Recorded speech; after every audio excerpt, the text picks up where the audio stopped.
Trying to be careful because these things pretend to stay still and they pinch really hard. It's definitely a funny characteristic of this crab is that it's pretty pissed off all the time. We have 2 specimens of red rock crab. These are both harvested in New Tarts Bay, Oregon by Captain Kristen Penner. She's associated with Blue Siren, the shellfish of the fishing vessel Stormtrooper. So these are caught in Dungeness crab pots during bay season only. These are a bycatch ingredient of Dungeness crab fishing.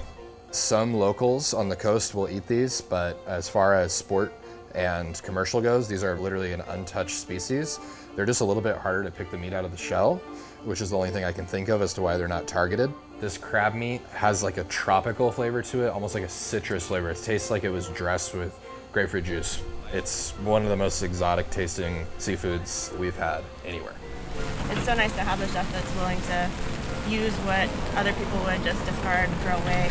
For instance, we were fishing for Dungeness crab today, and the red rock crab came up in our gear.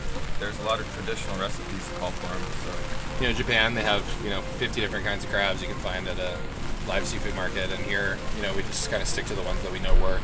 We also just didn't really use Dungeness crab at all before, even though it's available. We didn't really use it on the menu until these specific ones became available, just because the story behind it really helps. That was what Kristen first showed us about them that was so cool, is that, yeah, there's less meat, but there's still quite a bit on most of them.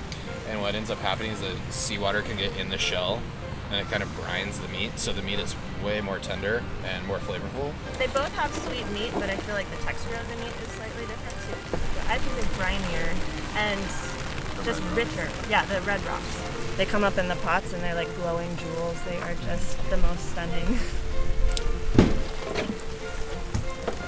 Yeah, these are great. Yeah, it's kind of You guys.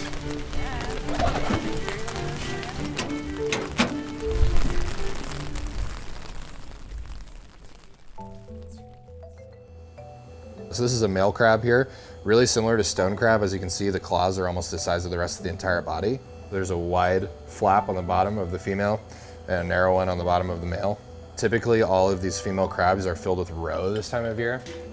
We'll steam these for about 12 minutes, chill them down, pick the claw meat out, and then we take the roe from the female crab and make a sauce out of it, and then that will just get spooned right over the crab meat. That's it. It's very simple.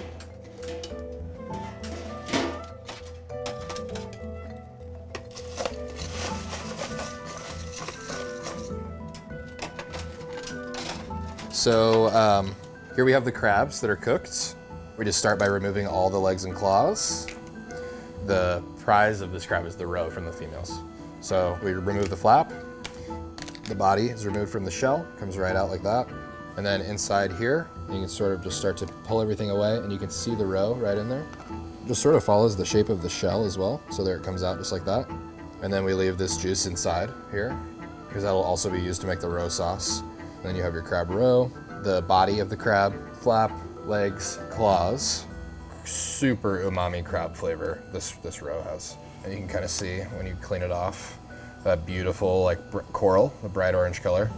And then the next step after this is that we would peel these claws. It's pretty difficult to crack, so we take a little rubber mallet and then crack it really lightly. And then you can peel the shell away. So the male crabs, as you can see, have much larger claws than the female. So this is where we get the majority of our meat. Just remove those claws just like before. And as you can see, just the size difference between the two is pretty massive. Even the male crabs have, these are what they call like crab guts or crab brains. It's the most flavorful part of the crab.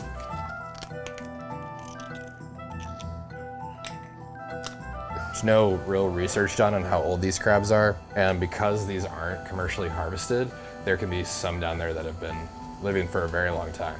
As opposed to Dungeness crab, it's a healthy fishery, but it's rotated a lot. On this crab, you can really tell the age of it. I mean, that takes a very long time for barnacles to grow in something like that. This is a Dungeness crab. The whole body will come right out. That's also the amazing thing about these crabs, is just the amount of juice that comes out of them. I mean, that right there, you can just drink that out of the shell. It's like amazing. Yeah, it's epic. So because it's a new shell, the shell's softer, so it just twists off like this. You just eat the crab. These are amazing. And also really preferred by locals because you can just mow right through it. You just eat a whole pile of crabs without having to do really very much work at all. God, you guys gotta try this. Sure.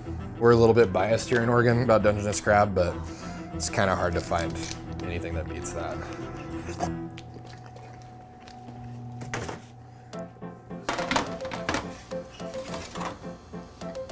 This is a standby for us, the pie crust. We really like making tiny food. It's one of the fun things about working in a tasting menu format. So we're making our red rock crab pie here. That just starts with a really simple pâte brisée or pie crust. We kind of underwork it and then fold it onto itself a few times. So that creates this kind of like puff pastry or croissant-like texture. We just cut out rounds of the pastry so that we have a nice even shape.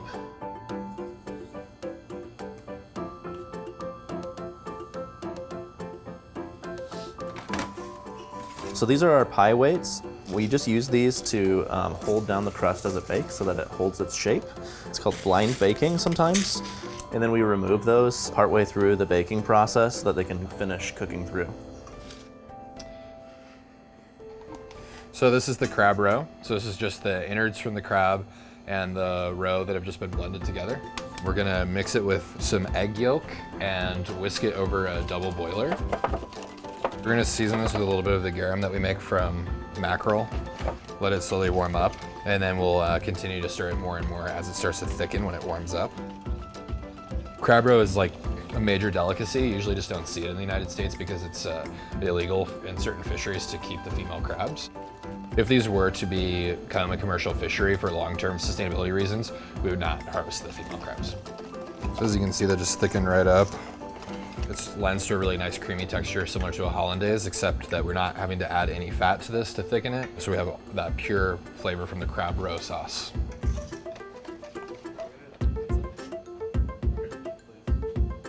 We have all the components here together for our red rock crab tart. This is the meat from the claws that we've picked out. It has a lot of flavor on its own, but we season it really lightly with a little bit of lemon and some finishing olive oil, and then also some of that same garum that we use to season the roe sauce, sort of just reinforce that flavor.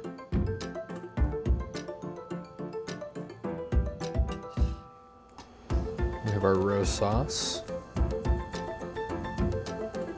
It's not the most efficient process. I think for us, it's a lot more important to be sourcing these native ingredients. We're all about the quality of them. You know, it's worth it.